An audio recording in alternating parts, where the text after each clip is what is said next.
Well, that was certainly not the start that the Lightning wanted. But even with an injury to a key player, it is not time for the Lightning to panic yet.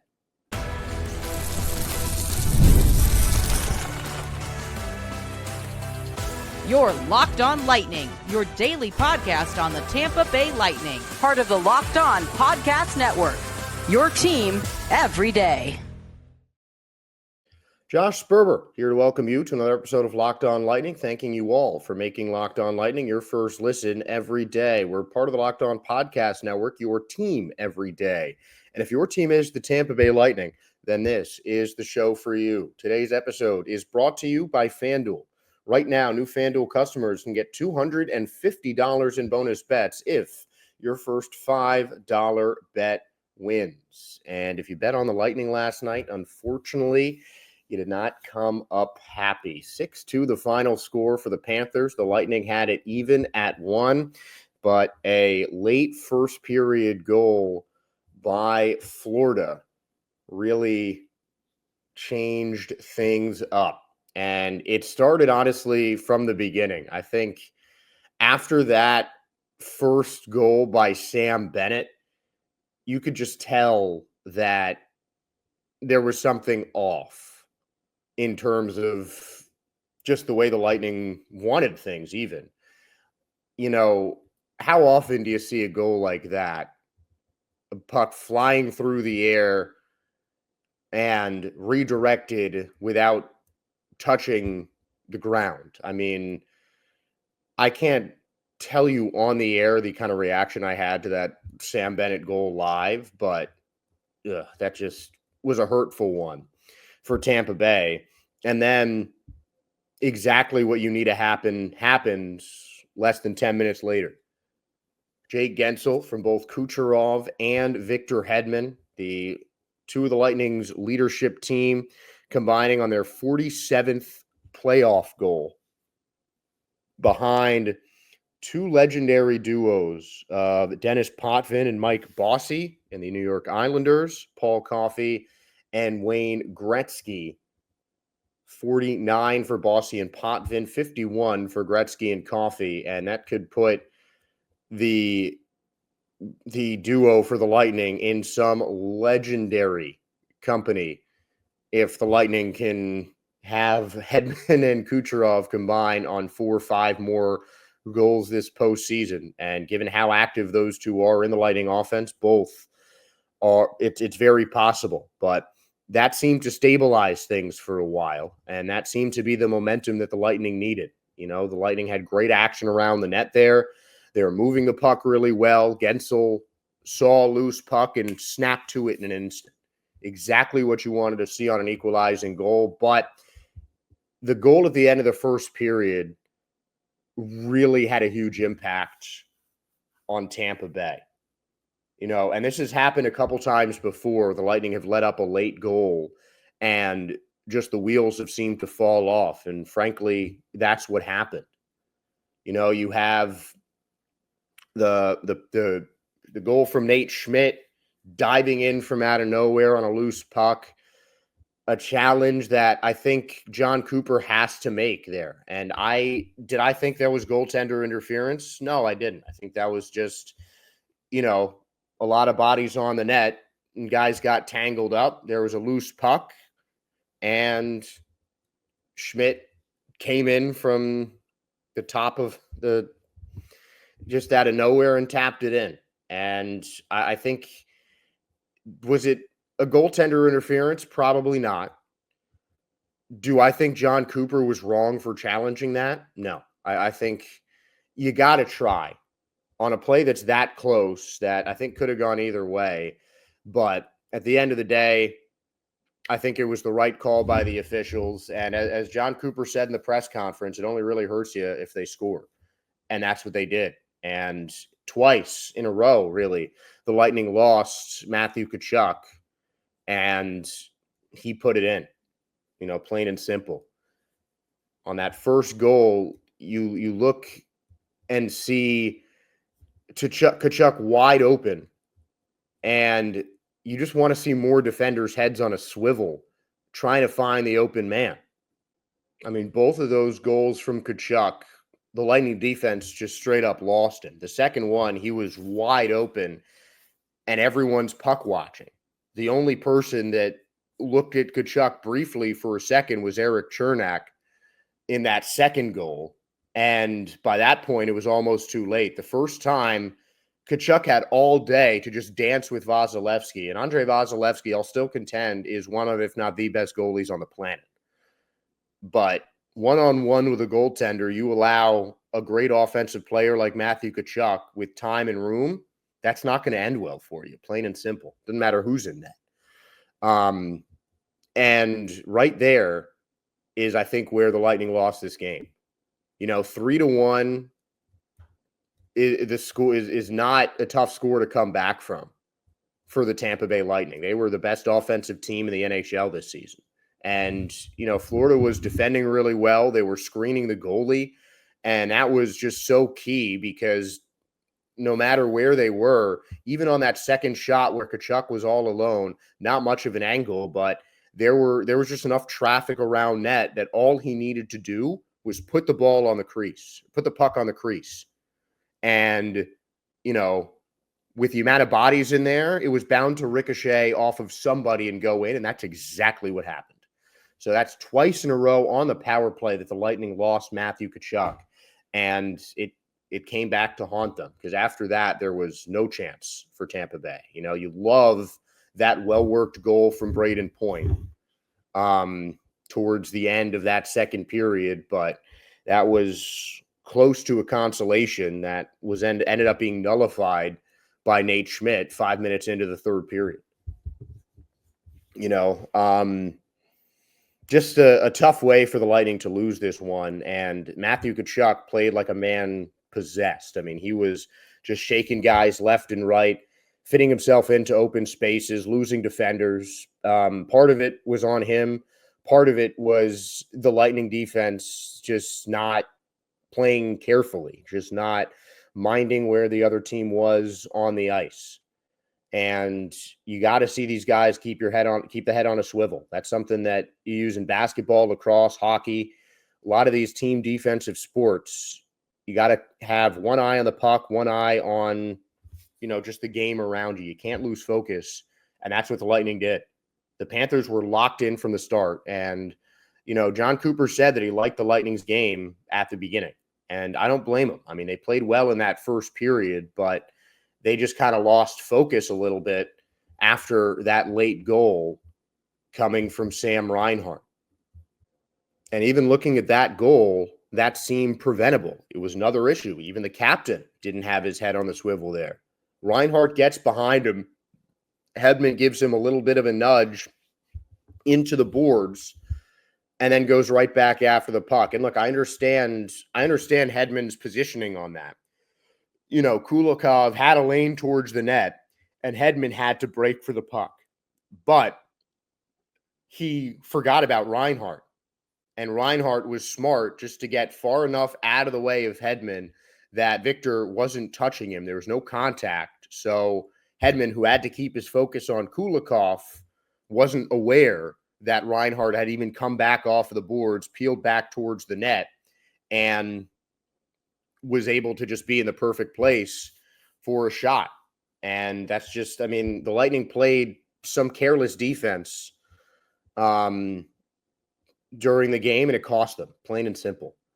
The Lightning have to be more active. They have to be more aware of what's going on around them on defense. And this was just a case of them just losing Panthers. And it's game number one. That's something that alternate captain Ryan McDonough was very assertive of throughout the post-game press conference. And you could tell, this one stung for Tampa Bay. There's no question about it. And a 6-2 loss to your rival after wiping the floor with them in the last game of the regular season is going to sting. But at the end of the day, this falls similar to what has gone on between these two teams throughout the regular season. And I know the regular season and postseason are two very different animals, but that's all you have to go off for this year. You can talk about past postseason series all you want, but every team is slightly different. Jake Gensel was not on the Lightning last season. And, you know, you look at so many of the players that the Panthers acquired in the trade deadline. They weren't there either. You know, some of the young players weren't there for Florida. You got Seth Jones, Brad Marchand making a big impact. So you can talk about the history in the playoffs between these two teams, but at this point, that doesn't mean anything because it's not the same team that's coming in. And as much as I don't like to talk about the regular season and compare how that went to the playoffs, it's kind of a marker for how things might go. Let's talk about it because I think that it's something that the Lightning players really need to look to see, and the Lightning fans need to look to realize that this series is just getting started.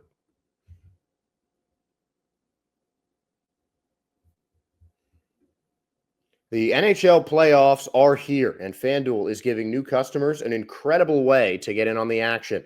Because right now, when you join FanDuel and place your first $5 bet, you'll get $250 in bonus bets if your bet wins. I love how FanDuel makes betting so easy, whether it's picking the Lightning to win or diving into specific player props.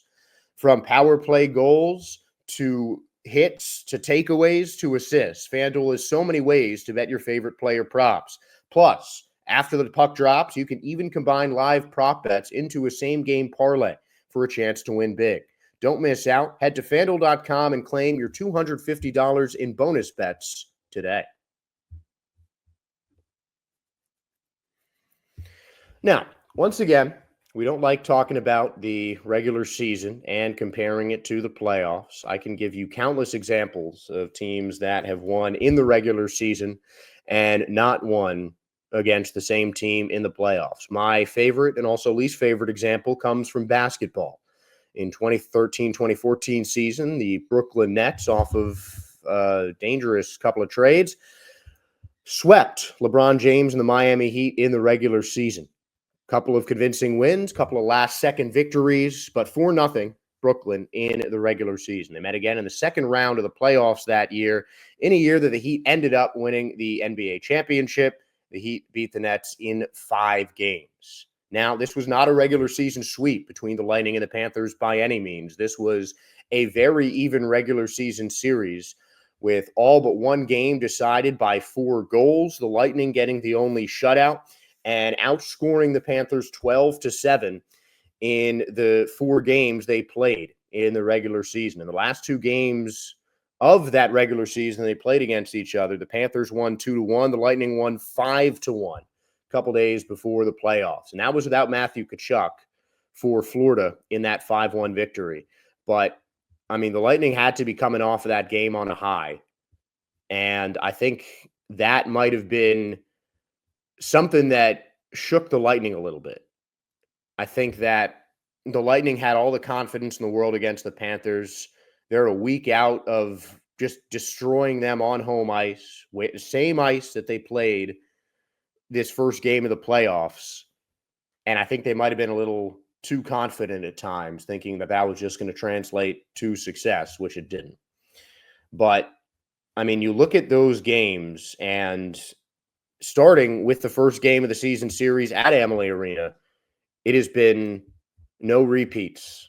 No team has won consecutive games, and that even extends to the playoffs now. Florida won the first in a home-and-home back-to-back. Lightning went to Sunrise, won 4-0 the very next day. In March, the Panthers won 2-1. The Lightning came back, end of the season, blitzed Florida 5-1. What a way to end off the home slate, officially securing the second seed in the Atlantic Division. So if you're going to go off of that, this game is going to be far from over. And I said on the show that I think this is going to be a 7-game series. Honestly, I'm saying that thinking that the Lightning have the capacity to win all 4 games at home. Clearly, that didn't happen. But the Lightning have won in Florida, regular season and the playoffs. There's some precedent for that if you want to go back. But, I mean, the Lightning fans are going to travel to Florida just as well as Florida fans travel to Amalie Arena. You saw plenty of red at Amalie Arena and playoff atmosphere in 2 teams that are relatively close to each other. I don't think there are two playoff teams that are in closer proximity to Tampa and Florida, except for maybe the Battle of Ontario. That's also going on in the Atlantic Division postseason. But the Lightning fans can travel, and I think in the playoffs, it's going to be a just different atmosphere, and the Lightning fans can make some sort of impact over at Amarant Bank Stadium. But this was a game where the Panthers just got some good bounces their way at times, and both teams, and they capitalized on the Lightning mistakes. You know, you look at the box score in this one, you're not going to be 3 for 3 on the power play every night. The thing that really stood out to me, other than the giveaways and takeaways, the Lightning had 3 more giveaways and 3 fewer takeaways to Florida, and that can't happen every game. You know, but again, this is just the Panthers capitalizing on more mistakes than Tampa Bay, plain and simple. But something else that stands out is the hits. 20 more hits for Florida than the Lightning. The Panthers in the top 11 in terms of hits in a game throughout the entire season, dating back to the start of the regular season in October. And the Lightning have never been that. The Lightning are not that physical of a team. They're not a team that is going to be looking to make those big hits, looking to make those physical plays and impose themselves on their opponent. That's not the way the Lightning play hockey. They skate fast. They get to loose pucks. They just pester you. And then once you're tired out is when the Lightning can really just unload on a team. And I think in games like this where the shots are low, even Victor Hedman said, you hold a team to 16 shots, you certainly don't expect them to make 10 of them. And you expect that to be a solid defensive game. But the Panthers did a good job of screening Andrei Vasilevsky, and you can't stop what you can't see. But I don't think this is a performance for both sides that can be constantly duplicated. You know, I think there are definitely some things that the Panthers did right. There are definitely some things the Lightning did right, but the Lightning just made more mistakes and the Panthers capitalized. The Lightning have been there before, and you looked at the body language of the players in the locker room after the game. They were definitely upset. You know, the guys are pissed, and why wouldn't they be? The Lightning are slightly favored, I believe, in the first game of this playoffs, even if the Panthers are getting a lot of odd love from the odds makers as the defending Stanley Cup champions. This was a game that the Lightning players certainly expected to come back and win. And I think they can take some of this momentum into the second game because, frankly, if the Lightning lose game 2 at home, they're cooked. You can't be one of the best home teams in the regular season, expect to win a playoff series after dropping the first 2 games on home ice.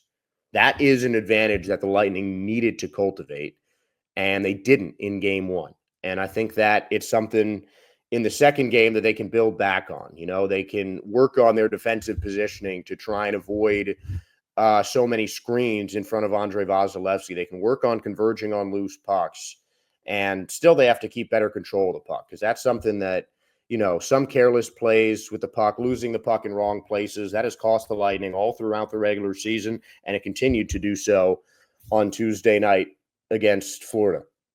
But this is just, I think, a matter in some cases of the bounces going your way, the shots going your way.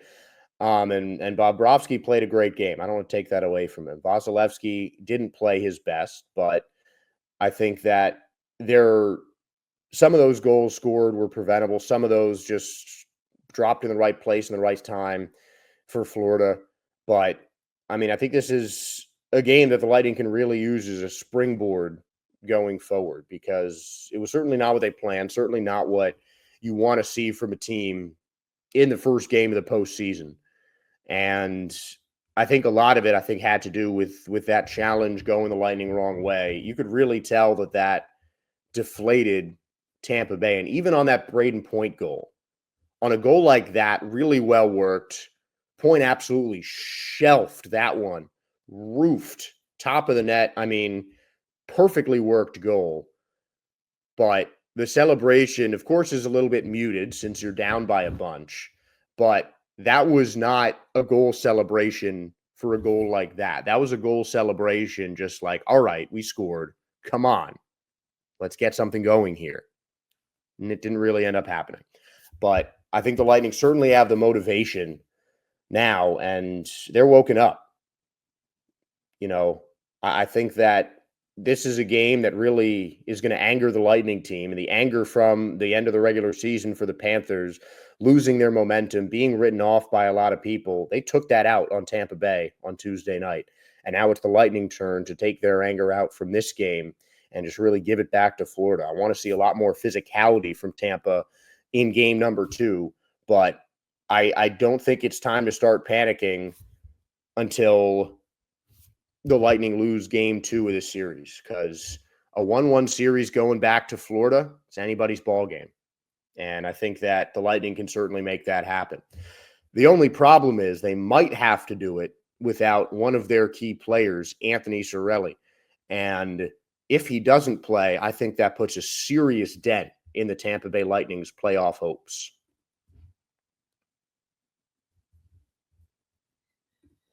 Looking for a snack that's both delicious and nutritious? Crack into a good source of protein with Wonderful Pistachios. Wonderful Pistachios is one of the highest protein nuts. Each 1-ounce serving has 6 grams of protein, giving you over 10% of your daily value. Plus, they're packed with fiber and better-for-you unsaturated fats to help keep you feeling fuller longer. Personally, I love the no-shells variety. It's the perfect grab-and-go snack for busy days. Whether I'm snacking at my desk, on a road trip, or just need a quick protein boost, they're always my go-to. And if you love cracking open every shell for that satisfying crunch, the in-shell options are a classic favorite. So get snacking and get cracking with a snack that packs a protein punch. Visit wonderfulpistachios.com to learn more.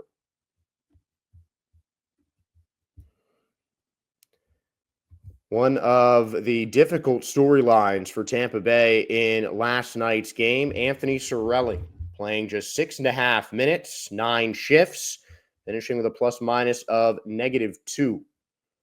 And I think that no Anthony Cirelli for an extended period of time in the postseason means a short postseason run for the Tampa Bay Lightning. I really don't want to say things like that, especially after a first game like the one that we just saw for Tampa Bay. But I think Anthony Cirelli just brings too much to the table and is too important, especially against a team with as much forward depth as Florida, even at the same position as Cirelli. And position is never really an obstacle for a player like Anthony Cirelli. He's so quick and he covers so much ground on the ice for Tampa Bay that, no matter who your best forward is, he's the center. He's going to find the guy and he's going to lock him down. And, you have Alexander Barkov on the other side, one of the best two-way players, Sam Reinhart, who played a huge factor. We can keep going down the list of just centers and then go to the rest of the forwards. I mean, these are two teams that might have, the Oilers have got to be up there, but at least in the Eastern Conference, the Panthers and Lightning might have the best forward depth in the entire Eastern Conference, maybe even the entire NHL. Again, you can look at the Oilers and the Avalanche as teams to challenge that, but the point I'm trying to make is that these are two teams with an incredible amount of forward depth. And not only, I think, does Anthony Cirelli's loss hurt the Lightning in terms of having their best defensive guy, because that's been Cirelli's role all season long. He contributes on the offense however he can, but he also locks down the top guy on the other team defensively. And you could very easily tell that the puck moved a lot more freely for Florida without a player like Anthony Cirelli there. And something that Cirelli also does is he helps bring the best out of Brandon Hagel and vice versa. I mean, that duo is almost unparalleled in terms of the offense and defensive capabilities that those two players have. I mean, Hagel and Cirelli are two of the best two-way players in the entire NHL. I think Cirelli is certainly my pick for the Frank Selke Trophy. Definitely a guy who's up in the running. Hagel is a player that you can have in the running for that as well. But I'm not saying that taking out Cirelli takes out Hagel as well. Hagel has been one of the best forwards in the entire NHL over the course of this season, and he's going to be effective no matter what.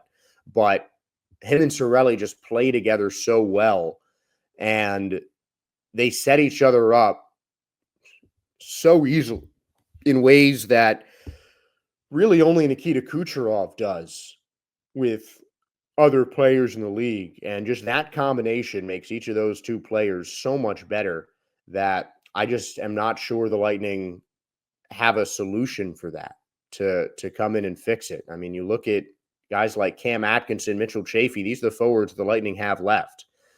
You can move Paulie or you can move Geeky to center to replace those guys in terms of the faceoff, but I just don't think that there's another player on the Lightning roster that can provide that X factor, that extra tenacity that Cirelli provides and still be as lethal on the offensive side as he's been this season. I mean, you forget Anthony Cirelli set career highs in just about every single category this season for Tampa Bay. 27 goals, 7 more than he's ever scored in a season, +2 over any other NHL season that he has had so far this year. He's had the most shift time on the ice. He had 4 shorthanded goals as well.